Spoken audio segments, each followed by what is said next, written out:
Well, hey folks, welcome back to Total Party Skills. It's your old pal, King Waspinator. Happy Thanksgiving. If you're seeing this, nuclear annihilation has yet to befall us, so all is good. In fact, judging from the weather, pretty soon it's going to be Christmas time in Hollis, Queens once again. Extreme TV RPG News. Extreme TV RPG News. Extreme TV RPG News. Extreme TV RPG News. Extreme TV RPG News.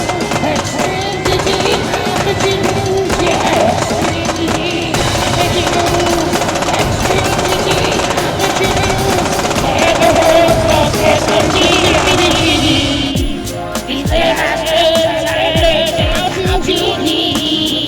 When the wizards and the ghosts attack, BG RPG boys are out of the track. Extreme!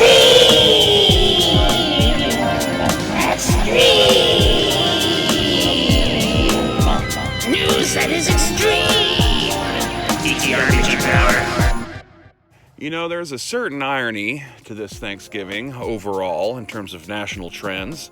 As I recall, the story was it was Abraham Lincoln who nationalized Thanksgiving as a, observed holiday, in large part as a way to try to repair some of the damage to families that was caused by the Civil War. And here we are, roughly 150 years later, give or take, and now America's political strife is causing people to not be able to celebrate Thanksgiving in many instances with their entire families in attendance because everyone's pissy about Trump. I don't really know if there's anything to do about that. It is just a kind of an ironic bookend, shall we say. But hopefully you and yours are doing well this fine Thanksgiving weekend. Enjoy your little Black Friday Christmas shopping extravaganzas. Hell, maybe some of you might even want to check out some of my books on Amazon.com or DriveThruRPG. They're not on sale. Just buy them at the price that they're listed at. You might, and I stress the word might, be able to get print copies from Amazon in before Christmas. But the longer you wait, the tighter that needle is to thread. So perhaps PDFs are the way to go. Over the course of the last week, ever since Elon Musk retweeted Grums on Twitter about the whole modern day Wizards of the Coast issues, the D&D, and their deep abiding hatred of the Grognards who actually have the money and time to actually buy all their overpriced products and accessories, I find myself kind of in this position of both having observed both sides of this particular divide acting kind of shitty. For the most part, I don't get a lot of that in my channel comments. Occasionally you have people who seem to just kind of run through, say something kind of crazy sounding in response to some comment I made, often indicating that they didn't really listen to the whole thing and were just kind of sifting until they heard a keyword in this. Leap into the comments right now. What do you mean you don't think blah blah blah blah blah blah blah? Haven't you heard about this obscure political theory that I ascribe to? Kind of bullshit. But I haven't had any real harsh conflicts with either side to a point where I'm willing to just cut people off and away. If you can't tell by the books I put out, I try to serve multiple markets. I don't see any harm of putting out a game like Expedition to Ancient Egypt that kind of caters to more old-fashioned gaming tropes. People who might just want a nice, simple, exploring Egypt game that's kind of along the same tone as a Brendan Fraser mummy movie. The first two Brendan Fraser movies, not that third one. And then on the far end of that spectrum, then you have games like Revenge of the Lesbian Illuminati. That's not exactly designed with your classic party of Grognard players in mind. I don't think either should have to be mutually exclusive. I can write whatever the fuck I want, and if someone feels like buying it, they can buy it for whatever reason they feel like. Aside from some very minor personal beefs with less than a handful of people, which, let's be honest, have been greatly exaggerated for the point of trying to generate some sort of content for this never-ending sucking hole that is YouTube. But really, I got no beef with the Grognards or with the kids and their strange ways. I mean, at least 3 or 4 of my games are real focused around female player characters, and I have at least 2 games that are more than likely to find their groove with a transgendered audience. assuming anyone ever actually bothers to pick these things up and read them. But I don't like to front like I'm something I'm not, and so therefore I'm not gonna sprinkle all my books and videos with LGBT plus propaganda, but neither am I on the side of trad wives and Christian values. It is my intention to try to remain detached from the fray as possible, because goddammit, that's just what good business practice is supposed to be, right? You're not judging your customers, you're not shooing them away for petty reasons, you know, all of that. As some meme I remember seeing on Twitter in the last few weeks said, fence sitters have a special place in hell reserved for them. For the crime of neutrality. But everyone does seem to be all abuzz with ideas, myself included to some degree, over the whole Elon Musk buying Hasbro concept, which, like, the likelihood of that ever happening, I would say is like, what, 5% as of right now? Dude's got plenty of other things to spend his money on before getting around to that.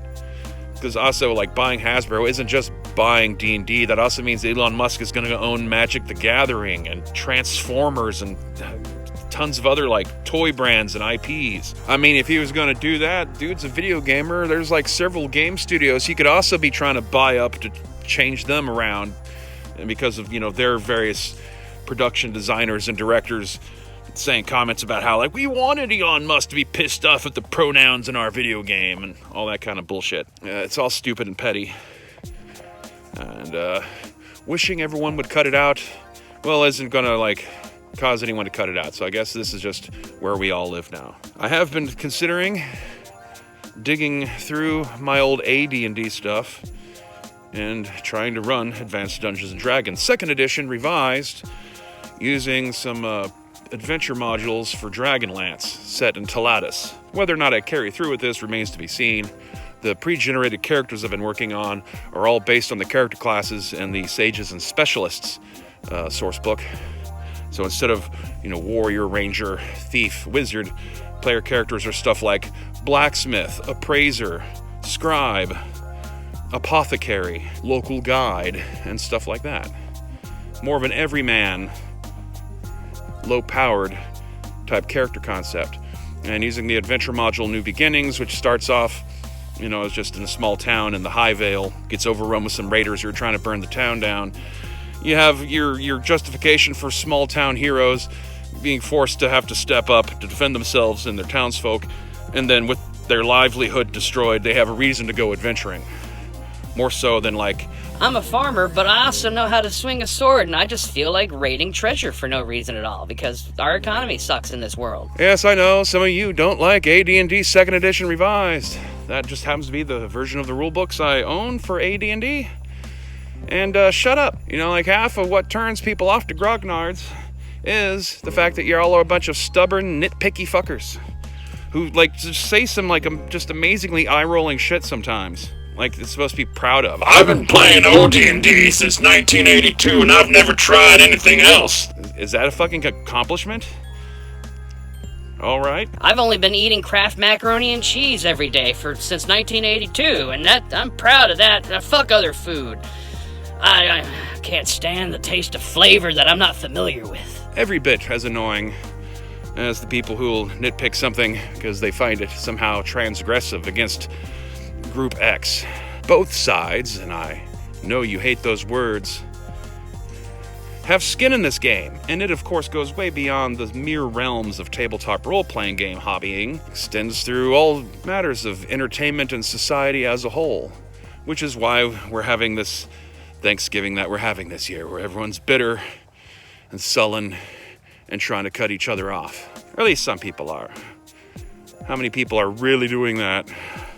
God forbid Uncle Ted gets to gloat just a little bit at you on the Thanksgiving table after years of being shunned on Facebook. You know, like, just put up with it. Sometimes the other team wins and you just gotta learn how to put up with it. But anyway, I'm gonna string the New Beginnings adventure module together with a trilogy of adventure modules, Dragon Dawn, Dragon Night, and Dragon's Rest, which kind of read like they're taking place at the same time as the events of the War of the Lance in the Dragonlance books, just on the other side of the planet. Basically kind of seeing what kind of hijinks are going on that kept the dragons of Talatis out of the war. Which is also different because normally I don't use pre-published materials to that kind of degree. Adventure modules are things that I, for the longest time, wouldn't buy at all. Until 5th edition started putting out adventure modules that included, like, player character options that you would like to include in your games, as well as a heavier emphasis on setting details. Up until that point, I almost never would pick up an adventure module. I prefer writing my own stuff. I like doing sandboxy things. At most, an adventure module might have some minor details, player character options, specific NPCs, or a specific set piece that I might want to transport out of the adventure module to make my own use of. And so the proposal of running AD&D for the first time using pre-published adventure modules from that time period is in and of itself a bit of a experiment, I guess. So we'll see how it pans out. I will say, having conducted my own little bit of super scientific market research following the whole news of Elon Musk deigning to come down from on high and acknowledge the D&D problem. And who knows what kind of solution he's going to come up with for it. But having conducted a little bit of polling just amongst my own audience, it would seem that there's more of a thirst for a return for advanced Dungeons & Dragons than there is to just make yet another version of the current trend line of D&D products, either to revise 6th edition or have to cram out a 7th edition real fast to try to correct for whatever mistakes. Personally, I think, along with a lot of other, public IP brands, I think D&D would be served well if they just went quiet for like 5 years. Just go fallow, quit putting out products, sit back, observe what the actual long-term hardcore players and dungeon masters are actually buying and doing with their books before you move forward. Quit chasing some imaginary audience that doesn't exist, that you want to bring in to replace the old audience with, and instead figure out who your audience really is. Laying fallow for a while will chase off some of the trend hoppers and get down to the people who actually enjoy the game, and then see which editions get played the most, what kind of characters get played the most, what sort of adventures get run the most, as much as you can, thanks to the internet providing an opportunity for you to observe these things. See what the live streamers are doing on their D&D games, kind of shit, and then work towards building something that caters to that. Seemingly simple advice, not that it's going to get listened to or implemented, because as I said, the odds of Elon Musk really buying Hasbro are not impossible, but they are slim, and certainly the people who work for the company are just going to dig their heels in more over this. In other news, I have some more thoughts about the whole CyberTrump 2025 idea. Someone had left a comment about a subject that, well, I'd already kind of thought of myself a little bit, and so I've put a little bit more thought into it since then, and it's that your campaign concept for your CyberTrump 2025 game should be basically involved with trying to track down Epstein Island and get your hands on the Epstein client list. It can start off simple. They're just doing some basic solo work, picking up a courier, guarding a courier, being the courier to move a package of information from point A to point B. Turns out that package of information is the Epstein client list that's being leaked from the government. The characters get into hijinks trying to deal with the package. Come to find out that once looking at it, the Epstein client list isn't a list of people, it's a domain list, so that a netrunner can navigate through the dark web to find a virtual reality Epstein Island, which is sort of like your online market for Epstein-related activities. Now, while the netrunner character is exploring the virtual Epstein Island, they'll discover that there's an avatar of Epstein there. At first, fake the players out, make them think that there's an Epstein cyber ghost active on the net. But it's actually that Epstein isn't dead. They used a clone to fake his suicide, and he's actually on the real Epstein Island, which is a space station at one of the Lagrange points in orbit. This allows you to incorporate some of the stuff from the Cyberpunk Deep Space sourcebook, which is in part what enables the whole concept of CyberTrump 2025 to work, since the Deep Space sourcebook is set in the year 2025. Getting up there will obviously be a whole string of adventures and encounters in and of itself, because you're going to have to get SpaceX or Blue Horizon or Virgin Galactic to ferry the player characters up there. And the whole thing about Epstein Island is, how one of the original designs for a space station that rotates was called Island 1. This is in part what the design for Babylon 5 space station was based on. Well, basically, it's just one of those space stations, but it's Epstein Island 1. And one can only imagine what goes on Epstein's private space station for player characters to discover and put a sudden and dramatic end to.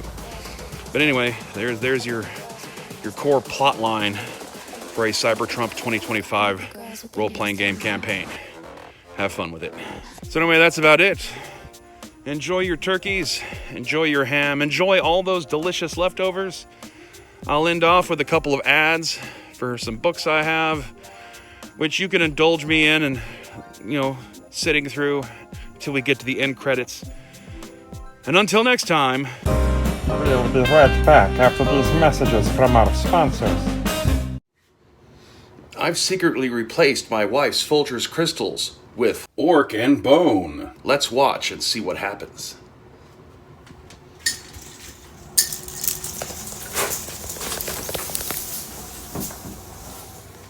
Well, good morning, Mrs. Queen Wasp Raider. I have your Folgers crystals. Thank you. The hell is this? Help your lady friends wake up the right way with Orc and Bone. It's not coffee. Experience the thrills of classic pulp action adventure. In Expedition to Ancient Egypt, featuring a variety of sourcebooks to enhance your campaign. Now available in the Ancient Egypt compilation. Get yours today on Amazon.com or DriveThruRPG. And begin your time-traveling adventures in the ancient past. In the distant future of 1999, Amazon time barbarians fight to liberate the women of North America against vast armies of trolls and chads under the control of the Rogan Joe. This original tabletop role-playing game is thick with 2 C's. Available now on Amazon.com and DriveThruRPG. And while I still have you here, if you're looking for more of a tongue-in-cheek version of the Star Trek stereotype, might I suggest We Want Soviet Men, where you can play as comrades on your comrade starship exploring the stars. It's a sourcebook for Escape from Planet Matriarchy, the very first original Total Party System rulebook, where players take on the roles of 20th century astronauts who are shot 500 years into the future to crash land on the moon of Titan to discover the nightmare society that has evolved there, both of which can be found in the Vintage Future RPG, available now on Amazon.com in print or DriveThruRPG for a PDF. Now return to our program in progress. Remember that your real pronouns are total, party, and skills, and stay waspinated.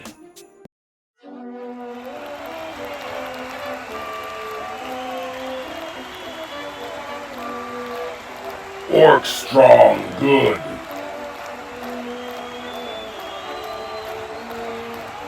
Strong orc, good.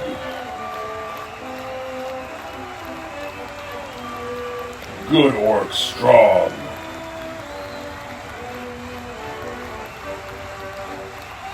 Make orc strong.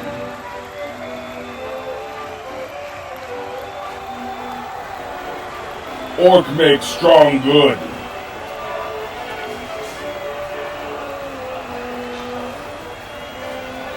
Make orc America.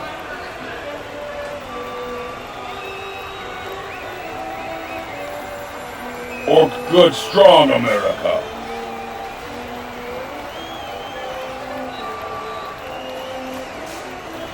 Make orc hungry.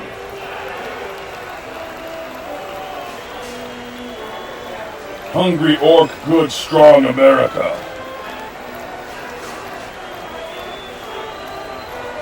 Strong America, hungry orc good. Orc for president. Orc for president. Make orc America. Make America orc. Orc for president. Make Orc America. Make America Orc. Orc for president. Orc for president.